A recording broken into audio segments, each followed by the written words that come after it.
This is me standing in front of what's widely considered to be the most haunted hotel in the US, the Stanley Hotel. Every ghost hunting program that comes here somehow has this insane, traumatic, life-altering experience after staying here for just one night.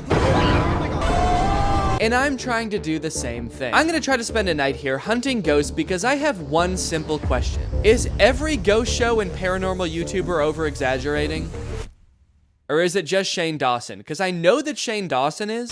These shows are quite literally designed to scare you. They go in with a preconceived notion that like, well, we've got to make an entertaining show and we're only here for one night, so we got to come up with something scary. So they add in scary music over every scene, scary sound effects, they dress all cool, and I'm pretty sure they just make stuff up too. And after filming this video and talking to the hotel staff, I have a lot of evidence. I just feel like as a viewer, we never get to actually see what the experience is like staying at one of these haunted locations. What's it like when a regular person that's not trying to make a scary video stays here? Are you actually guaranteed a spooky night of being tossed around the room by some guy that died 100 years ago? Or is it all fake? That's somebody trying to back out of the... They got scared. They felt a presence and they're trying to leave. The vibe's off. We gotta get out of here.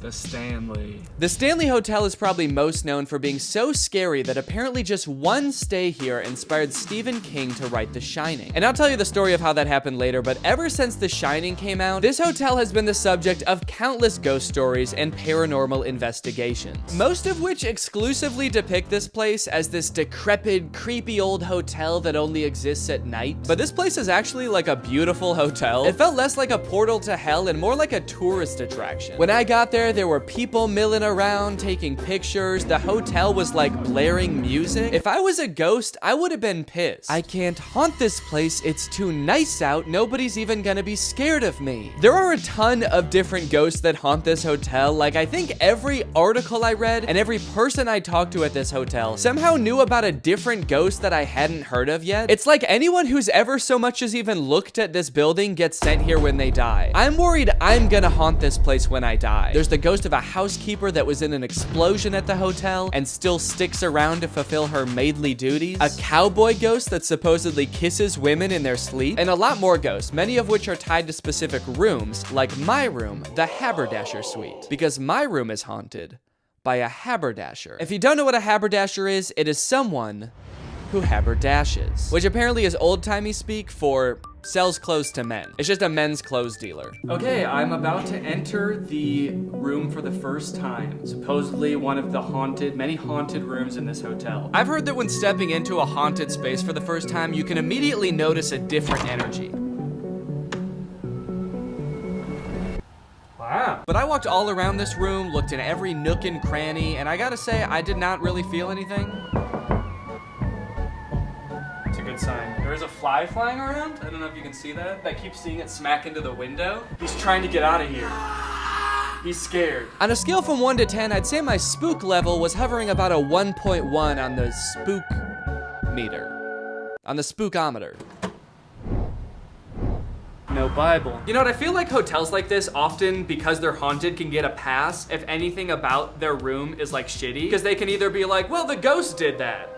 Sorry, your bed's fucked up, the ghost did that. Or just like people who are coming for like a haunted experience aren't looking for like the nice amenities of a hotel. They're not focused on the backsplash of the bathroom sink. They're focused on like, am I gonna start floating in the middle of the night? So you know what, I feel like we should be fair and actually do a review of this hotel room from a non-paranormal perspective. When you stay in the haberdasher suite, you'll feel like you were transported back to the early 1900s. And not just because there's a man trying to sell you a bowler hat in the corner. I'm talking solid wooden doors, no central AC, which according to an email was to preserve the historic feel of the room. A giant AC unit by the window, which does the exact opposite. I also liked the fun historic pics of the hotel. Oh, that's the hotel in the background. That's tight. I thought this lady was holding a gun at first. That's why the hotel's haunted. This is moments before the first ghosts entered the hotel. This couple's just laughing, having a good time. This lady's like, yo, get a picture of this.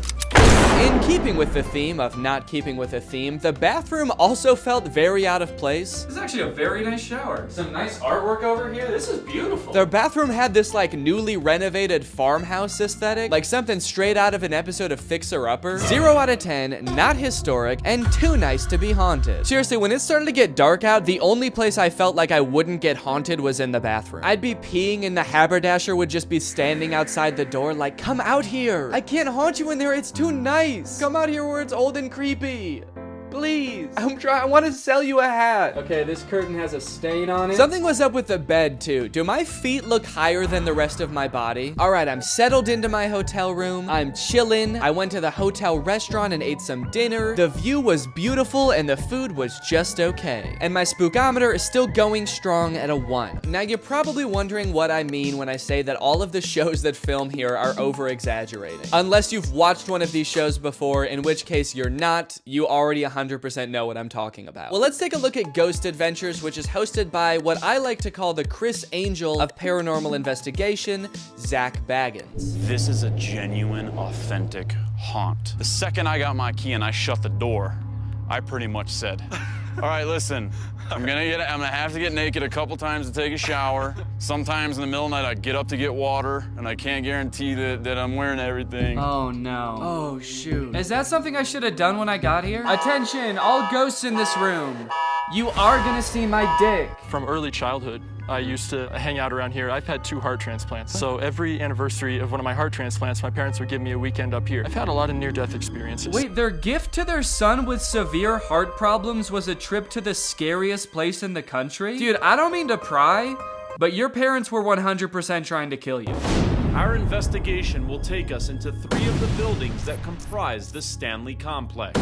The sound effects in this show are insane. They're designed to make you scared before anything scary even happens. I feel like I'm being shot in the chest every time they switch shots in this sequence. The main hotel, Whoa. the manor house, and the I'm hit. carriage house. Oh, fuck! At 3 a.m., I was woken up by an unexplained noise, and shortly after that, my digital recorder captured an EVP. Shut the door.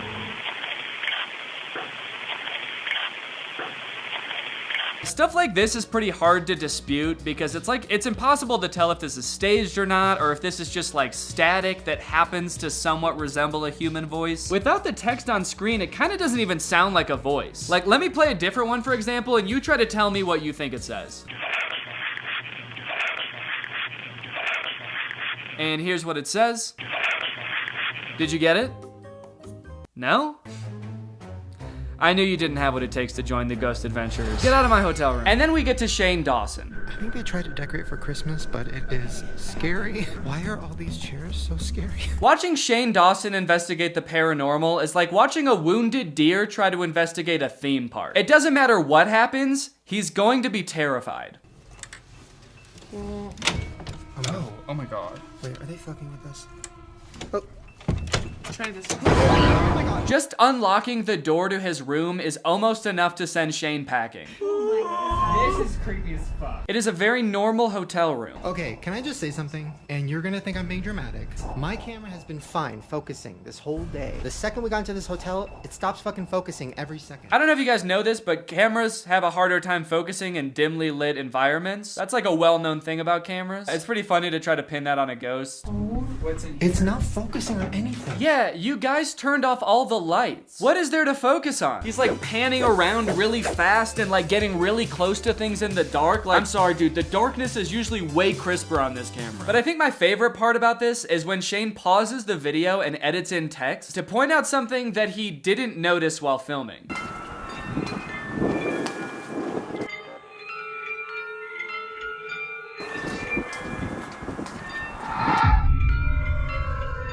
I've shown this to so many people.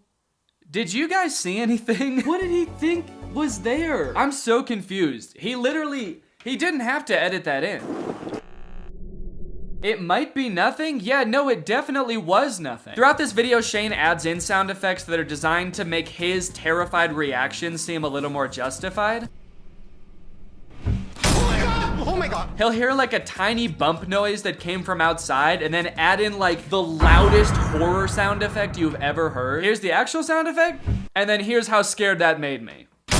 Okay guys, I have a confession to make. I know I talked a really big game about all the ghosts that have been spotted in this hotel, and as I was doing some research in my room, I started to realize that a lot of these stories might also be over-exaggerated a little bit. I know, apparently it's not just the ghost hunter shows that are doing it. Perhaps the hotel also has something to gain by playing up how haunted they are. 1911, maids up here lighting acetylene gas lamps. There's a gas leak. This room blows up.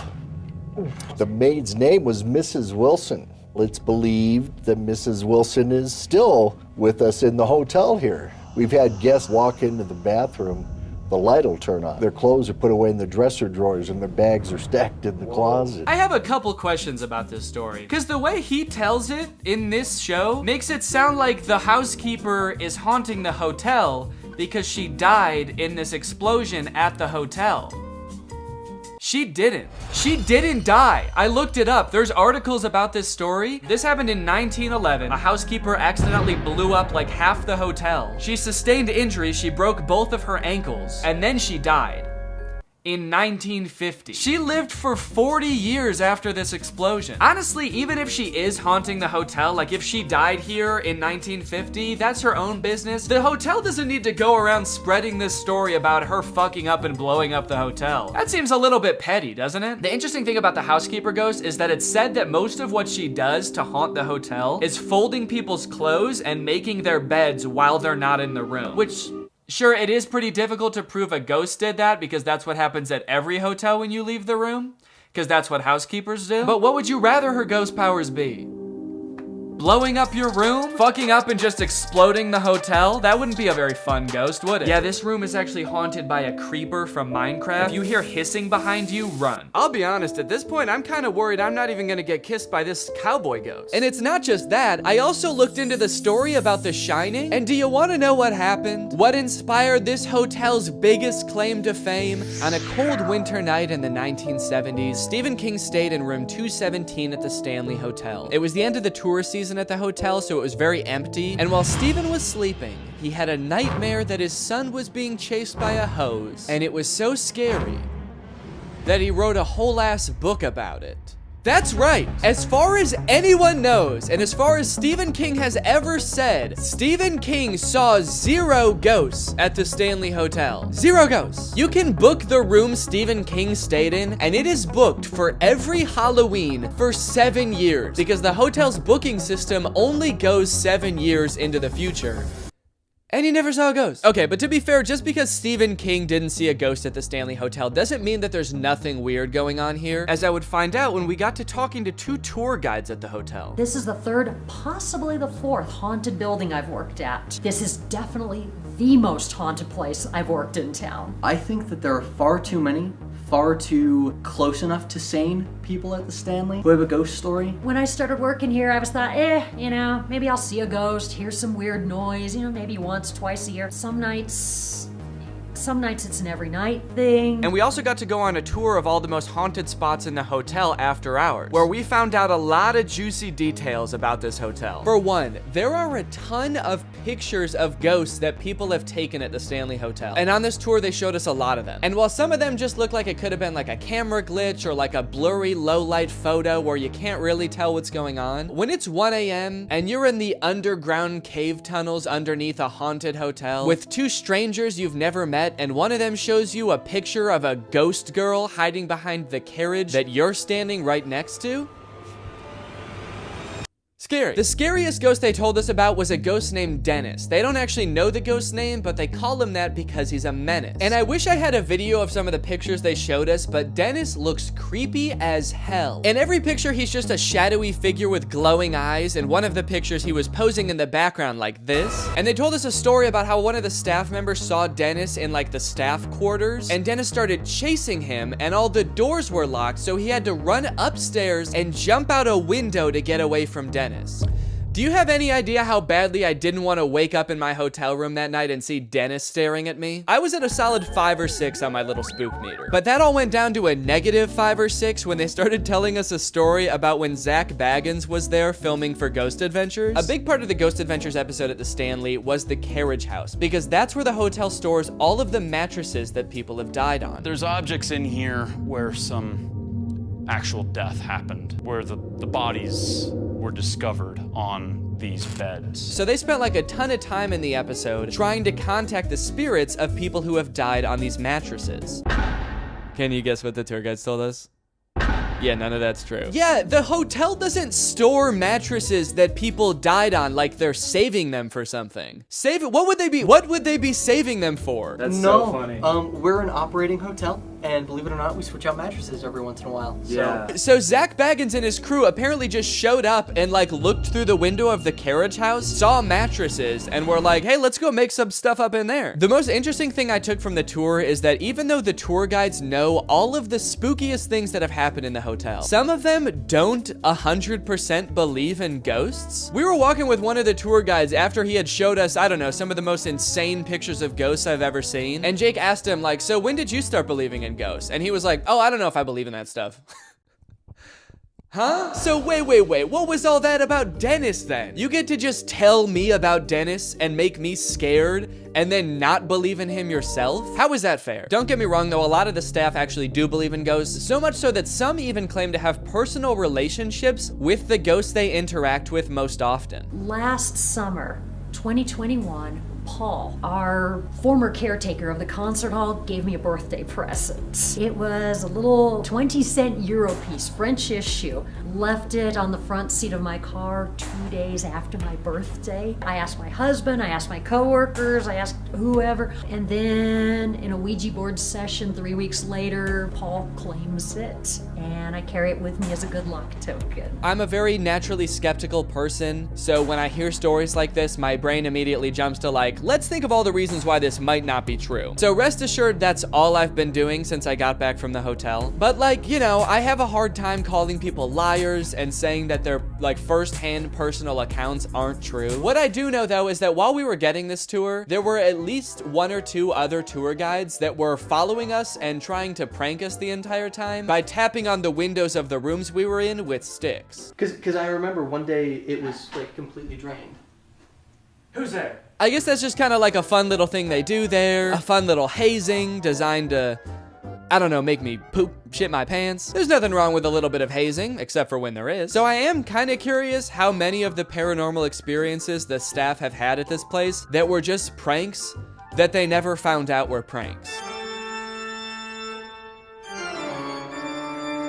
With me to the Stanley Hotel, I brought pretty much every ghost hunting device I could get my grubby little hands on. So let's turn off the lights in this hotel room and get to work. I'll have this EMF running the whole time. An EMF measures electromagnetic frequencies, which are usually emitted by man-made sources like electrical wiring or ghosts. Is there anyone here right now?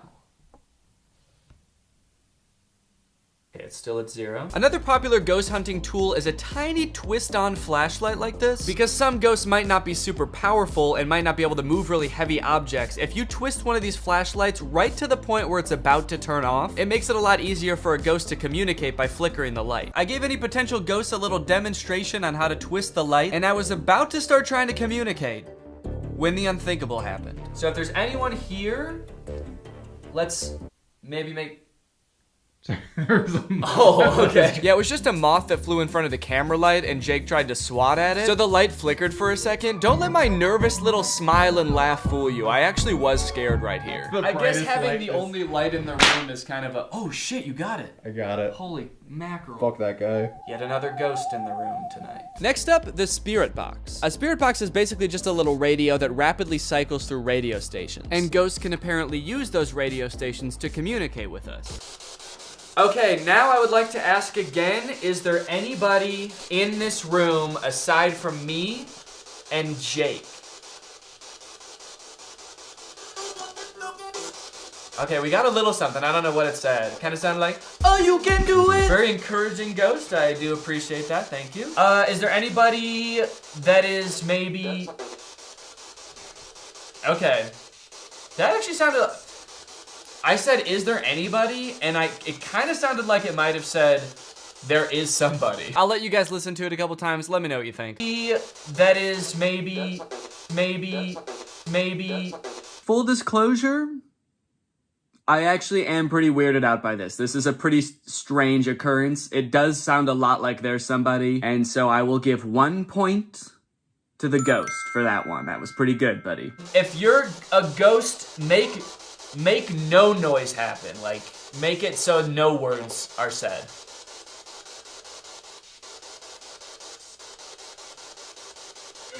I also have a thermal camera to look for cold spots, which could be ghosts. Wait, what the fuck? I just turned it on and there's literally a cold spot right here. Actually, it feels wet.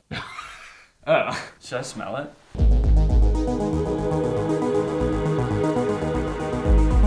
Okay, it kind of smells like it might be like a cleaner or something, I think. But it definitely is wet. Hey, Danny, it's future Danny here. Could you stop touching that?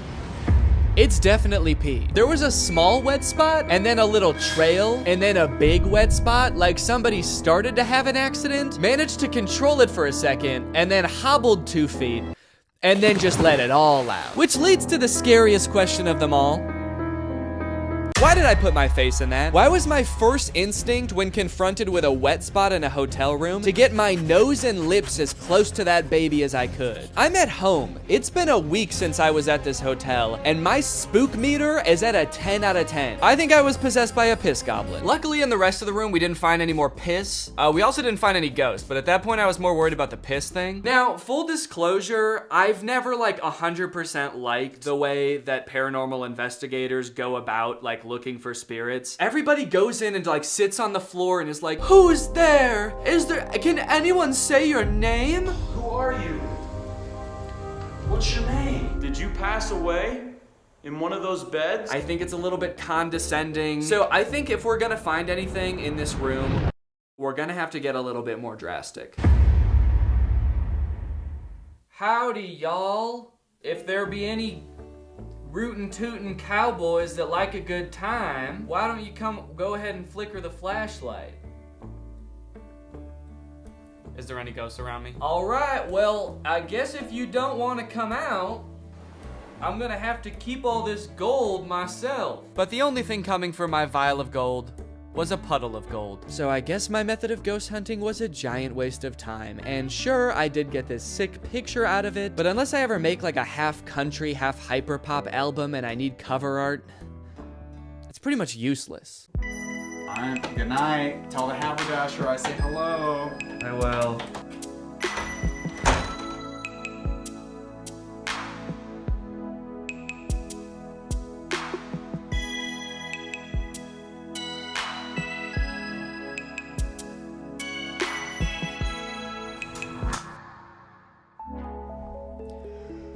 Okay, I am currently laying in bed in the dark in this hotel room.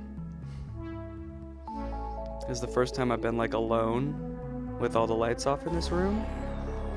First off, let's do a bed review, dude. This bed, very squishy, a lot squishier than I thought. So should be a pretty cozy night if I can get to sleep. That being said, I'm not gonna lie, I am scared. It's honestly very frustrating to be scared right now. I think in an attempt to avoid sitting in complete silence, I just started saying anything that was on my mind, which resulted in me performing what reads like some sort of paranoid ghost-themed stand-up set. Why are people only scared of ghosts when it's dark? The fact that ghosts would only come out when it's dark, implies that ghosts only exist to scare living people? I don't subscribe to that. Why would that be? All right. Yeah, man. Sick. Whatever makes you feel less scared, dude. Ghosts don't just come out in the dark. They also come out in the daytime. So you should be scared right now, but you should also have been scared all day. Very clever. Definitely having all of the pictures that they showed us on the tour, replaying in my mind, is not gonna help. So I really ought to stop doing that before I really try to get into it. So if my brain could just stop with that, and then we could proceed with the rest of the experience, that'd be great. As I laid there, I could almost feel my brain wanting to play tricks on me. I was so hyper aware of every shadow in the room, every sound that I heard, every feeling in my body, and it took me a solid 30 minutes to calm myself down enough to try to go to sleep. All right, well, I'm just gonna try to go to bed. Good night.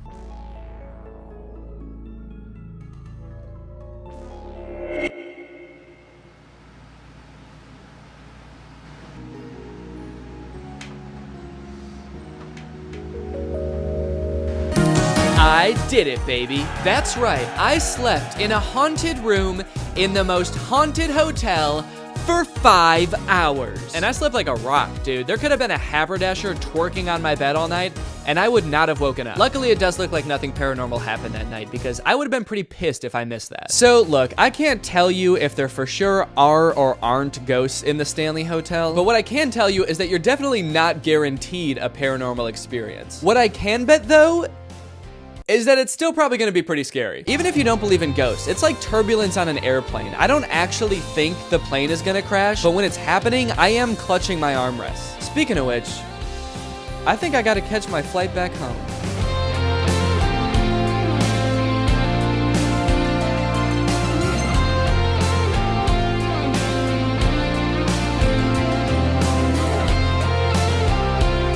What's up, Greg? So a couple weeks ago, I installed 2 smart light switches in my house. It was a really big deal for me. I am not a handyman by any means, but I did like all of the wiring myself, and now I can tell my Alexa to turn on my living room lights. I was on a pretty significant high from that for a few days until I guess TikTok like caught wind that I was proud of myself and decided to just start like recommending me every video of somebody with like a cool smart house that has like way more cool shit in it than mine. And you know what? I'm just gonna say it.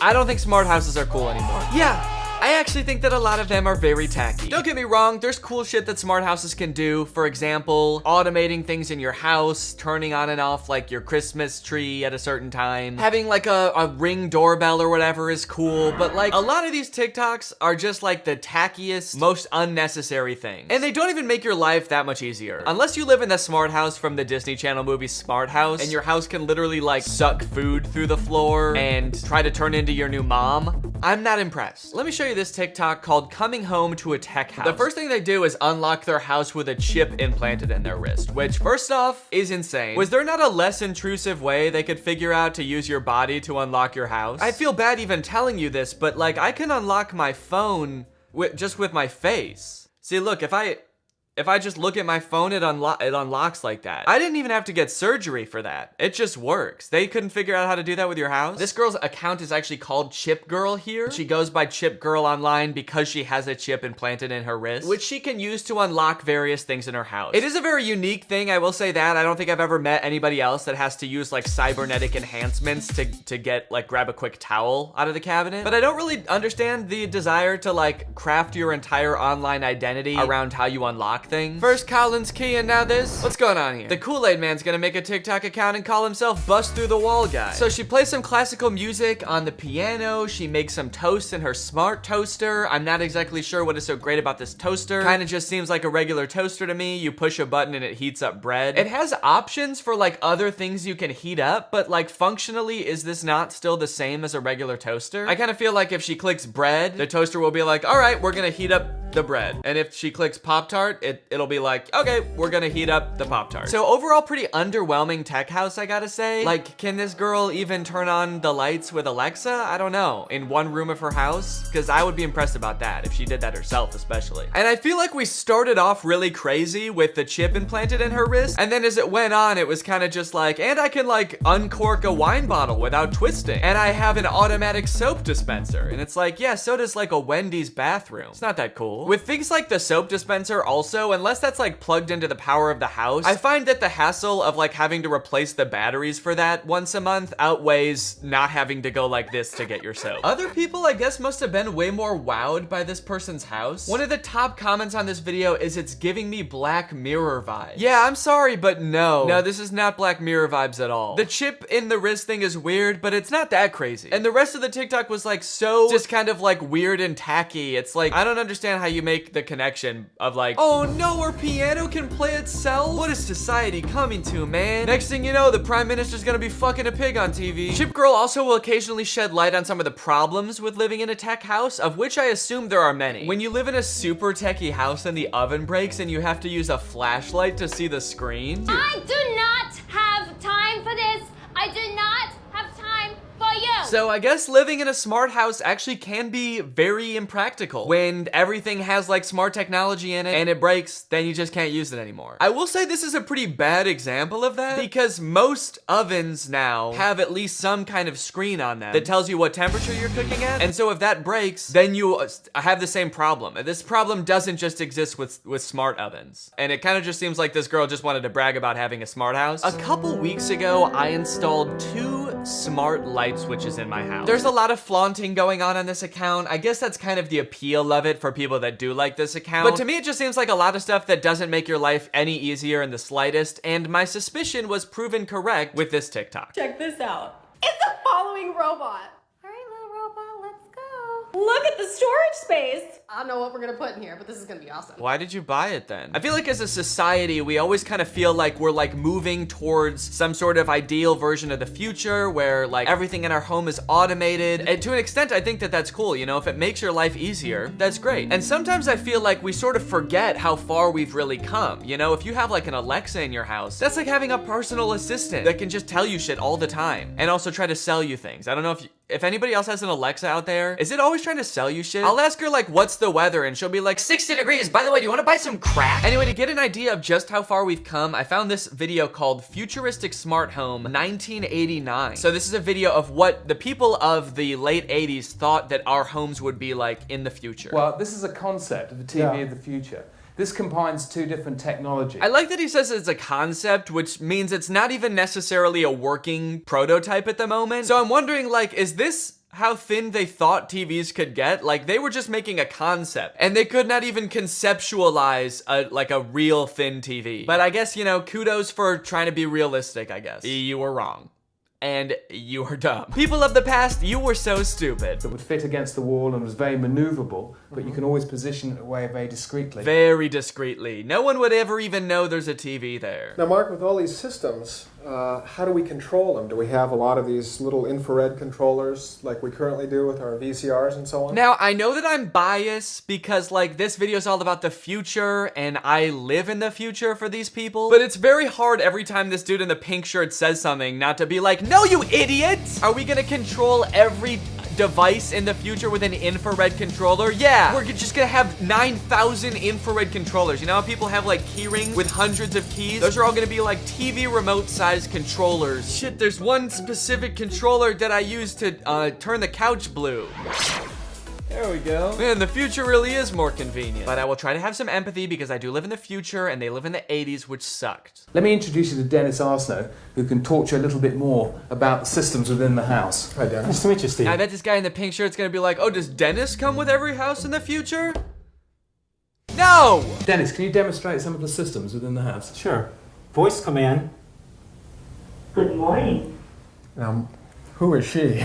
That's the voice of our computer. Oh my god, they're immediately turned on by the computer voice. Who is she? One guy is immediately like, who is she? And the other two are like smiling and nodding, like, yup, we made a hot computer. That's the voice of our computer. She's tied in through the house and she recognizes only the voices of the homeowners. The computer comes on, this guy immediately gets nervous. She's tied in through the house and I built her from the ground up and through the house and she's the love of my life. So only your voice? That's correct. Yep, she's mine, so back off. It's not even like a seductive sounding woman's voice. It sounds like a GPS. The computer's like, hello. And these men are about to abandon their families. What else does she do? Evening party. That's incredible. She's dimmed the light. She's got music coming through these loudspeakers. Amazing. What else? So he keeps asking, what else does she do? Like he's expecting something. Like he's really hoping that something's gonna happen. And what else does she do? I mean, come on. When is she gonna come out here so we can have a little fun? No, I don't think you understand. She's not a person. She's a robot. Where is this chick, dude? Where's she hiding? I can hear you. Privacy mode. That's amazing. She's closed these blinds here. Well, what else does she do? What else? What else? Come on, man. I don't got all day. Activate sex mode. Security report. Security report. Oh, I guess she left. You were creeping her out. The smart house has gone to a safe The house. security system is now disarmed. That's amazing. I hope she doesn't call the police on us, too. Call the police. The dude in the suit is like, why would you say that, dude? That's the creepiest thing you could say. The police have been called. That's amazing. That's amazing. I gotta get the fuck out of here, huh? You know, you can see real practical applications for somebody who's handicapped. Absolutely. Well, does she cook as well? Oh my god. The accessibility point was like a really good point. They were like, you know, this could change a lot of people's lives, make it a lot easier for people to live, you know, by themselves. And they just overshadowed that completely. It's like, anyway, can this chick make pizza? But if you thought that video was a little bit old-fashioned, I also found the 1960s idea of the home of 1999. More than a generation away. And yet dreams travel faster than light. First off, that is an insanely cool car. I don't care what is in the rest of the video. I'm disappointed that this vision of the future doesn't exist for the sole reason that I will never drive this car. This car has 6 wheels. And look how thick this door is too. Holy cow. I also like that it's just like the rest of the world is this barren wasteland and then there's this sick ass car. In the future, there will be no more buildings or people. There will only be sick ass futuristic cars. Scientists and planners are shaping the lives of our children who will live in the 21st century. How will they live? Perhaps in a honeycombed structure like this. Yeah, perhaps. I'm not sure why they would, though. I feel like he just made some shit up there. He's just making stuff up. Anybody can do that. Perhaps in the future, our children will be bees. Perhaps we'll all have Ferris wheels in our buttholes. Master James Shaw, 8 years old, student, his assignments are programmed into the home computer. Dude, this sucks. This kid is just like alone in a room during school. They kind of predicted online learning, actually. Like, a lot of kids are doing this now because of COVID, but alone in a room, no human contact, his teacher's not even a real person, it's a robot. What is the music in this video? Someone's just hitting random keys on a piano. Perhaps in the future, music will just be random notes on a piano.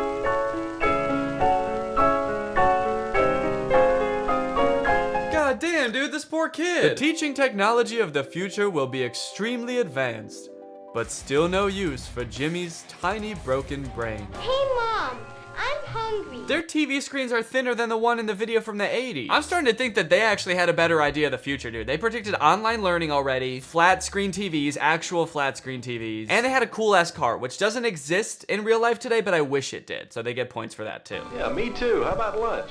How about 2 minutes? They're still yelling at the only woman in the future. The future will provide many new and advanced ways to yell at women. And you know what it did?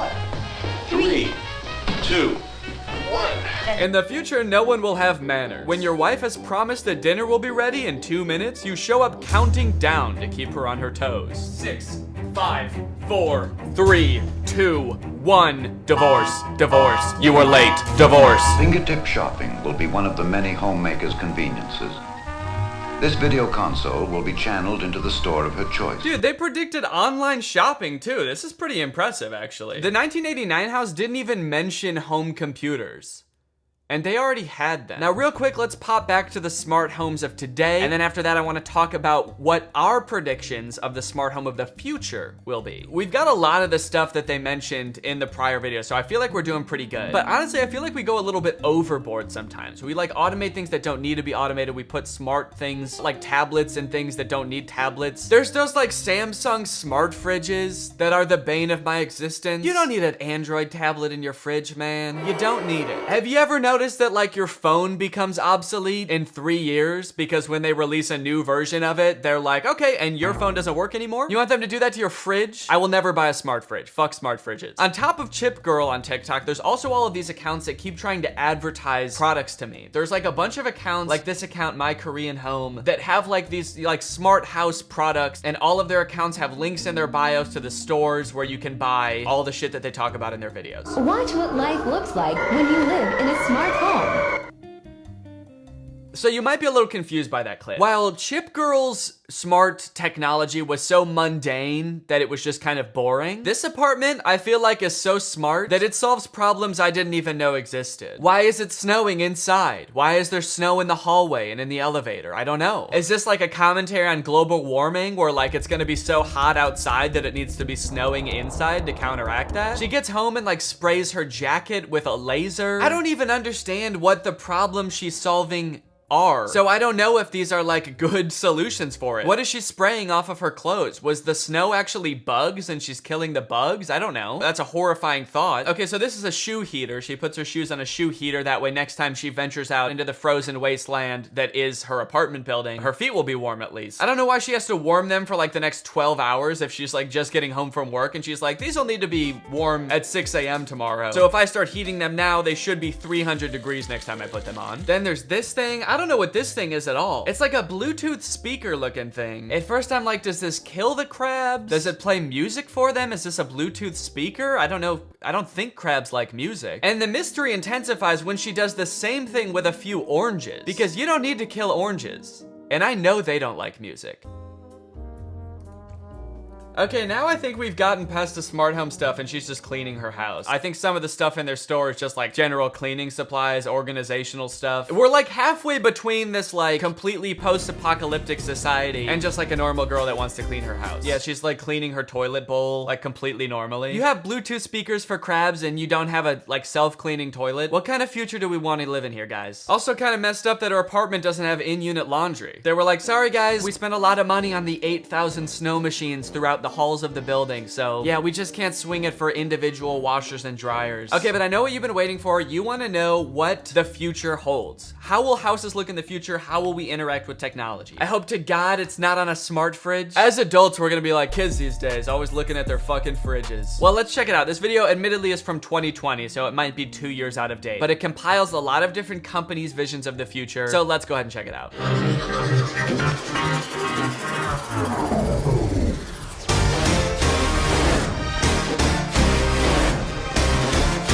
Holy shit, this video is loud. I love how matter-of-fact the captions are. You know, the video from the 1960s were like, perhaps children will live in beehives. This video was like, you will have a smart mirror. The smart mirror will make suggestions for you. You will obey the mirror of the future. We will have smart mirrors and smart fridges, and they will rule together with an iron fist.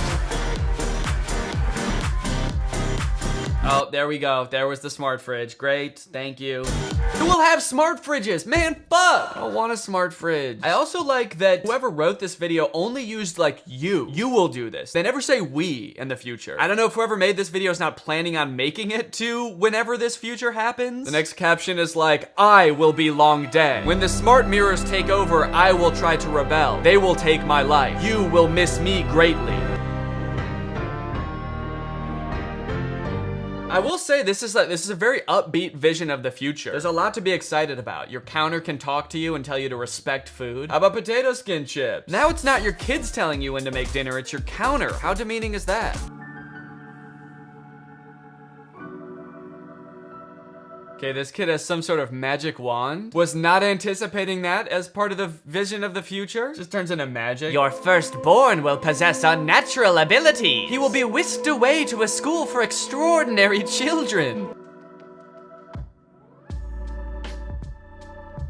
They didn't put a caption on that. The table and chairs inching towards you. You will have table and chairs that follow you around and demand that you sit. You're like cowering in the corner of your room as all of your furniture closes in on you. Sit. It's time to sit now. It's time for you to sit now. All right, well, I don't know about you guys, but I think the future is looking pretty bright, and I can't wait for a lot of this technology to become real, except for smart fridges. Fuck smart fridges. And now it's time to talk about our sponsor. All right, thank you guys for watching this video. If you're new here and you're not subscribed yet, make sure you subscribe and turn on my notifications to join Greg. Greg is what I call my fans here on YouTube. We are a family, we are an army, and most importantly, we are an army. And all you have to do is subscribe and turn on my notifications to join, and then you can be a guy named Greg. All right, bye. What's up, Greg? So I'm a big fan of the Bachelor and Bachelorette series, and by big fan, I mean I watch it and complain the whole time because it's not exactly how I want it to be. But lately, I've been feeling even more so like the series has just taken a bad turn. There's really dumb producer-created drama on the show. Because of this, I've sort of been on the lookout for new reality dating shows to watch. I found out that MTV has a bunch of old dating shows that I've never seen before. I've heard people talk about them, but I've never actually watched them. Curvy girls make my junk twitch. And I've sort of fallen down a rabbit hole, but this one in particular, it's called MTV's My Own, has been keeping me awake at night. Welcome to my palace of pink. The concept for this show is so bizarre. Before I tell you what it's actually about, I want you to picture what you think would make a successful dating show. Like, what would actually lead to a relationship that lasts longer than just the episodes of the show? What do you think is most important? I personally think the main person, the person that everyone's trying to date, making sure that they are like a well-adjusted person that has the ability to form normal, healthy relationships with other people and will like you for you and doesn't want you to be someone else, because that would be weird. So this show is about helping people who are obsessed with celebrities find someone who looks and acts as much like that celebrity as possible so that they can basically have their own personal version of that celebrity. That's why it's called My Own. There's episodes about people who are obsessed with Beyonce, P. Diddy, and the show tries to connect these people with someone who looks enough like Beyonce to sort of quell this person's desires, to make them kind of calm down about the whole being obsessed with Beyonce thing. Now, this show took place between like 2005 and 2006, so a lot of the episodes aren't available online anymore, but I found one on YouTube and I watched it, and it is every bit as weird as you would think. It's actually probably even worse. The only woman for me is both naughty and nice. I want my own Pink.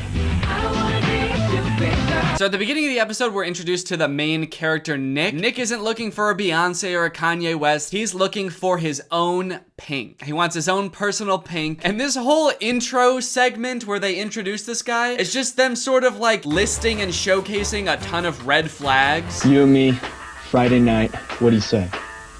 Kind of like they're just normal personality traits. This guy's room is one of the weirdest single man rooms I've ever seen. I know there's this kind of stigma about single men that they live in these ridiculous living situations with like no furniture or like decorations or anything. I wish this guy didn't have any decoration. It seems like his room is literally just a full-sized bed and white walls covered in posters of Pink. There's also caution tape all over the walls and a danger sign on the front door of his room, which is kind of considerate actually, now that I think about it, because I do feel like you need to be warned before entering his room, especially if you look like Pink, apparently. That danger sign means danger. If you come into my room looking like Pink, I'm gonna try to marry you. You will not leave without becoming my lawfully wedded wife. Welcome to my palace of Pink. There's so many things that I love about Pink. She can sing, she's animal friendly, she does gymnastics, and she's the type of girl that I want around with my friends. Those are the things you like about Pink? Those are the only things this grown man who's obsessed with a female celebrity likes about Pink, really? It's kind of funny how they're trying to make it seem like he doesn't just want to sleep with her. They're trying to make it seem like he's into other obscure parts of her. He says she's good with animals. Is that something she's known for? I guess I don't know that much about Pink, but really? He's just like making stuff up? Yeah. The reason I want to meet Pink so much isn't for any creepy reason. She's so charitable and she's honest. I've never heard her lie. She never lied to me. She never talked to me. She's never seen me at all, actually. But I've seen her every day outside her house. This is my hermit crab, Pink. Ow! Ow! Fucking bitch-ass crab! Ugh! Pink would never do that, dude. Known Nick for like 15 years, one of my closest buddies. Then we're introduced to some of Nick's friends who give us a little bit more perspective on who Nick is as a person. Help us find Nick his own Pink. I'm just trying to picture this show like approaching his friends to be on it as well and telling them like, hey, we're making a show about Nick. We're kind of exploring his obsession with Pink. And they're like, oh my god, thank god, finally. Are you gonna help him? Are you gonna try to get him help so that he can move on with his life? And the show's like, no, actually, we're gonna make it way worse. I don't remember the last time Nick got a date with a girl, but his obsession with Pink is definitely getting in the way of his love life. And a show like this definitely will not help if he realizes there are women who are willing to be his personal Pink. Also, even ignoring the Pink thing, I feel like that might not be the only reason he hasn't had a date in years. I think there's a good chance he has more going on, and the Pink thing is just kind of like the most obvious, glaring issue. Like, if you took away all the Pink posters in his room, he would still have just an empty room with a bed and a crab. So I think it's safe to say that there's more going on. I met Nick when he was the captain of our football squad back in high school. Nick's living on another planet, and it's Pink. I feel like they skipped a lot of the story there. I met Nick when he was the captain of the football team. He had a lot going for him, man. And basically, to make a long story short, now he can't leave his house because he's too busy staring at posters of Pink on his wall. This show might as well be called What If We Ignore the Real Problem? So they put Nick and his friends in the car, drive him to the studio, and they get ready to meet all of the contestants. One thing I'm noticing is that the Bachelor and Bachelorette are usually filmed at this like nice mansion in Malibu. It's a very romantic setting. This is filmed in like an office building. What is this place? This does not look like the type of place you would want to go to find love. This looks like a FedEx. All right, let's meet these contestants. You know what? It's time to bring the ladies out. What do you say, guys? Let's do it, baby. Let's do it. Come on, ladies. Yeah, let's bring the ladies out. Let's see these ladies. They better look like Pink. So the ladies come out. They each give like a short statement on who they are or why they think they would be a good Pink for Nick. What's up? My name's Lacey, and you need to pick me to be your own Pink so we can get into some trouble later. As these women come out and make their little jokes and vie for Nick's love, I have to wonder, what reason do any of these women have for wanting to win this show? I feel like the prize in this show would make your life worse. Having to be this guy's Pink? What girl dreams of marrying a guy who's obsessed with another celebrity to the point where the only reason he even likes you is that you kinda look like her? You're just gonna spend the rest of your life knowing that, like, sure, you look kinda like Pink, but you're not Pink. My name is Chriselle, and you should choose me as your own Pink because I am the ultimate rock star, and I'm gonna rock your world. Rock it, baby, yeah! Oh no, dude, he's already too excited. Rock it, baby, yeah! It's one glimpse of a girl that reminds him of Pink, and he loses it. Yes! Yes, finally! So from here, the girls have to compete in a series of challenges to see who would make the best Pink. Drop it like it's hot, dude. I'm watching the rock. Guess I won't be getting in any trouble with her. So I thought it was gonna be like going on a date with him to see how he vibes with them, see if they remind him of Pink at all. But the first challenge really threw me for a loop. So let's get started with a few trivia questions for you. In what state is Pink's hometown, Doylestown, located? Okay, wait, so they have to know personal details about Pink? Pennsylvania. She's got it, guys. She's got it. And they do know personal details about Pink? What does Pink's husband, Carrie Hart, do for a living? A dirt bike rider? How do they know this? Wait, so they don't just have to like look and act like Pink. They have to know intimate details of Pink's life. Why is that important? It's kind of making it seem like they don't just have to seem like Pink. They have to actually pretend to be Pink. Because once one of them wins the show, they might be out to dinner and Nick might be like, hey, what's your favorite kind of candy again? And they'll just have to pull it out of the tops of their heads. Nerd ropes. My favorite candy is Nerd Rope. He's not just looking for someone who's like Pink. He is looking for someone to pretend to be Pink for the rest of their lives. Last challenge of this show is gonna be sewing a pink skin mask onto your face. Gross. Why did I say that? It's also kind of interesting because Pink is known for kind of having an attitude, being a very confident woman. I feel like there's about a 0% chance that Pink would ever do a show like this, which is the funny thing. The show just ends with Nick being like, and the winner is... none of you guys. Yeah, none of you guys really seem that much like Pink to me. Pink would never do a show like this. It's time for Nick to eliminate two of the girls who don't know enough to be his own Pink. And my fourth and final choice is Dominique. Oh my god. Yeah. You will not regret this. You got the four. Dominique is hot, just like Pink. She doesn't look like Pink, but she is hot, and Pink is hot, and, well, they both breathe air, and they both sort of eat food, so I guess she is kind of like Pink after all. Ladies, congratulations. You're that much closer to becoming my own Pink. Ugh. All right, next challenge. They have to become gymnasts. Hello, ladies, and welcome to Anti-Gravity Sports. Before Pink became a rock star, she spent her childhood as a gymnast, and now it's your turn. That's right, apparently Pink did gymnastics when she was little, and so these girls have to also learn gymnastics for some reason. I guess maybe it might come up on a date at some point in the future with this guy, like, hey, Pink did gymnastics when she was little, so she should probably remember some gymnastics, like a little bit of gymnastics. And he might want his girlfriend, who is pretending to be Pink, to do a little bit of gymnastics.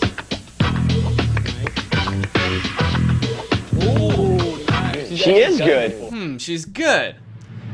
Too good. Not like Pink at all. Pink is not very good at gymnastics anymore. You're out of here, dude. So then they compete in some gymnastics, and based on that, Nick makes a few more eliminations. And my third and final choice is...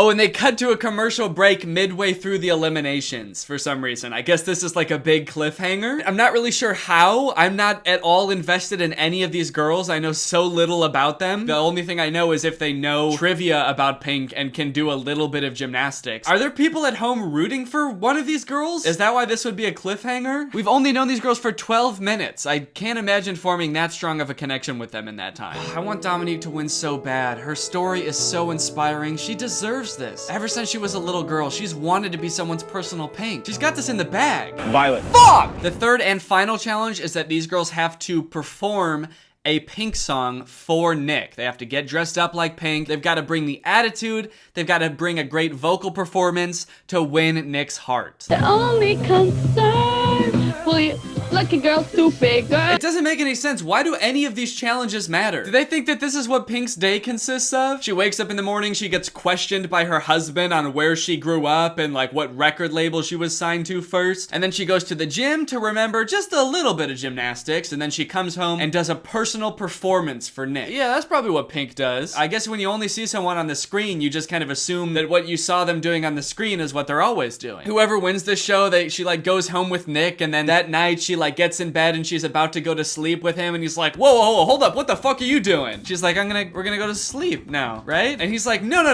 I have never seen Pink sleep. I don't think she does that. If you're gonna be my personal Pink, you can't do that. The only things I've seen Pink do are sing and dance and talk about having done gymnastics. So if you're not doing one of those two things, then I'm sorry, but you're not Pink. You're just some random ass girl. And she's like, I am some random ass girl. We met 3 hours ago. All right, it shows them prepping for the challenge, which is for some reason in a recording studio. They're recording the song, I guess, even though when they perform it live, they're not lip syncing. So I don't know why they had to record the song. And then they do the performances. Yeah, trouble now. I'm trouble now. And right off the bat, this girl looks so much like Pink, and none of the other girls look anything like Pink.